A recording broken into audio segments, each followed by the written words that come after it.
Bonjour à toutes et à tous et bienvenue dans cette nouvelle vidéo sur la chaîne de Nico. Aujourd'hui on va voir un produit qui va nous permettre de faire un lissage sur nos pièces, sur nos impressions 3D. Donc c'est celui-ci, c'est du Polyprint 3D qui fait du rebouchage de nos impressions. Ça rebouche les stries sur les layers sur nos impressions. C'est sans odeur et c'est non toxique. Donc récemment, la dernière vidéo que j'ai faite, c'était l'XTC 3D. Donc je vous mettrai un lien dans la description de cette vidéo sur le Polyprint 3D. Donc en fait ça, comme je l'ai dit dans ma dernière vidéo, c'est une résine époxy. Donc ici vous avez beaucoup de précautions à prendre pour l'usage de cette résine époxy. Donc en l'occurrence c'était surtout pour vous montrer un comparatif avec un autre produit qui fait le même job et qui lui est sans odeur et qui est surtout non toxique.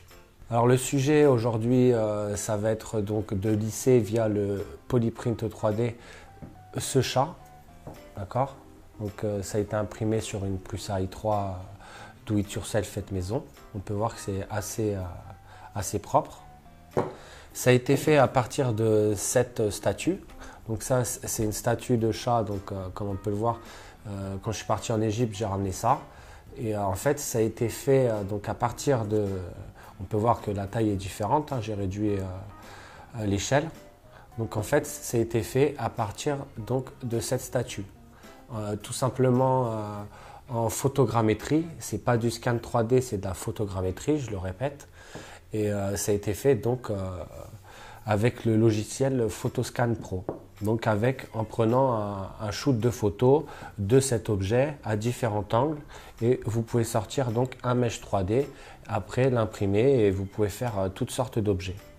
Il faut bien sûr réunir certaines choses pour le shooting qui vont nous permettre d'avoir un résultat optimum pour les photos afin de pouvoir utiliser correctement les photos qui seront shootées dans le logiciel Photoscan Pro pour que lui vous sorte un objet nickel. Voilà, donc on y va, c'est parti. Alors pour cette technique de réaliser un objet 3D via un objet déjà existant, comme je vous l'ai expliqué tout à l'heure, donc via photogrammétrie, j'ai fait une vidéo sur ma chaîne YouTube. Je vous mettrai le lien de la description si jamais vous êtes intéressé. Alors naturellement, il faut bien agiter le produit.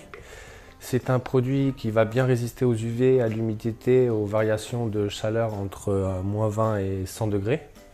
Donc c'est une résine qui est semi-transparente avec un aspect blanc laiteux satiné. Il est micro-poreux qui va vous permettre l'accroche de la peinture ou un vernis de finition et un ponçage facile une fois que c'est sec.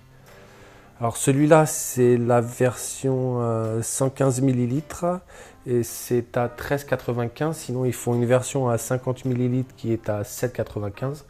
C'est sec au toucher en 35 minutes.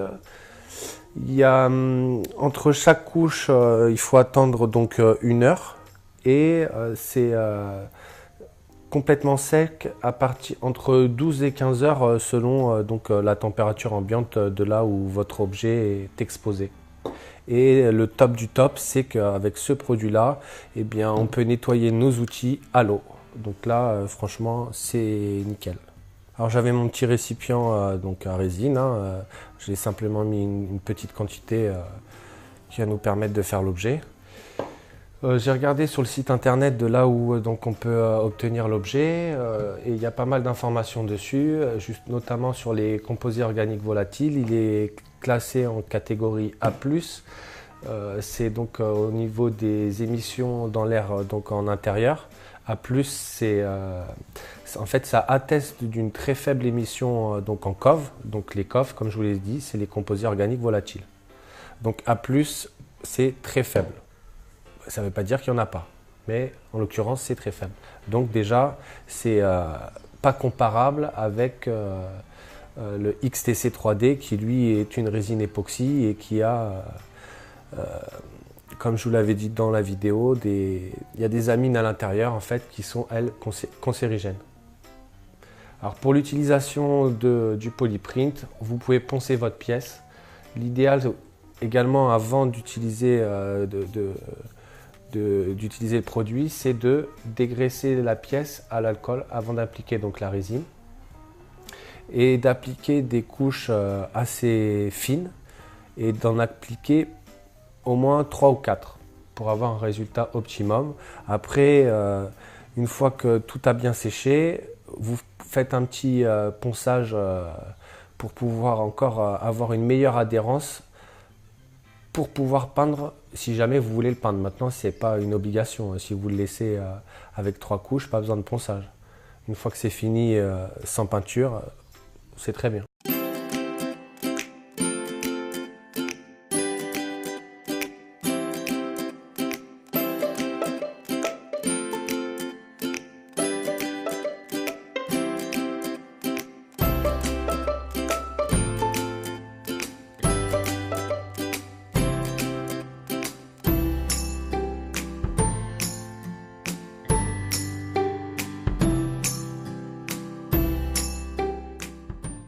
Nous voici donc arrivés à la fin de cette vidéo. Alors on peut voir après les heures de séchage, on est à la 4e couche sur notre objet. Honnêtement, là à savoir que je ne vais pas les mettre de 5e couche, ça me convient. Maintenant on voit encore les traces des layers, bon, donc ça c'est normal puisqu'en fait lui, le produit ce qu'il fait c'est qu'il rebouche, donc il vient se mettre entre chaque strie hein, de notre impression. On peut voir que c'est lisse hein, au toucher. Après, à la vidéo, ça va être difficile de vous en rendre compte. Mais vraiment, au toucher, c'est lisse. Maintenant, n'hésitez pas à mettre... donc là, je suis à 4 couches. Je pense que même 5 couches, ça serait bien aussi. Et l'idéal encore derrière, c'est la 5e couche, c'est poncer légèrement et puis faire une petite peinture plus un petit vernis derrière. Et là, vous avez une pièce résultat du top du top. À savoir encore une fois, comme j'ai dit, donc ça c'est le pinceau que j'ai utilisé. Il a juste été nettoyé à l'eau. Franchement, c'est nickel. Donc nettoyage des outils à l'eau, aucune odeur, pas toxique. Donc c'est un produit qui est pas mal. Comparé à l'XTC, l'avantage de l'XTC, lui, c'est que c'est sûr qu'on peut y mettre plusieurs couches, mais honnêtement, en y mettant une seule couche, le résultat, il est bien. Malgré tout, il faut vraiment prendre des précautions avec ce produit, alors qu'avec celui-ci, nettoyage à l'eau, aucune odeur. J'ai même pas mis de gants, je me suis lavé les mains nickel. Ça colle pas, ça s'en va tout seul. Et le résultat est vraiment très bien, quoi. Par contre, il faut mettre plusieurs couches et donc à chaque fois, au toucher, une demi-heure et entre chaque couche, 1 heure d'attente. Voilà, j'espère que cette vidéo sur ce produit vous en a dit un petit peu plus, ça vous a plu. N'hésitez pas à vous abonner à la chaîne si ce n'est pas encore fait, à mettre des pouces et également à laisser des commentaires. Je me ferai un plaisir d'y répondre et je vous dis à très bientôt dans une prochaine vidéo. Merci, au revoir.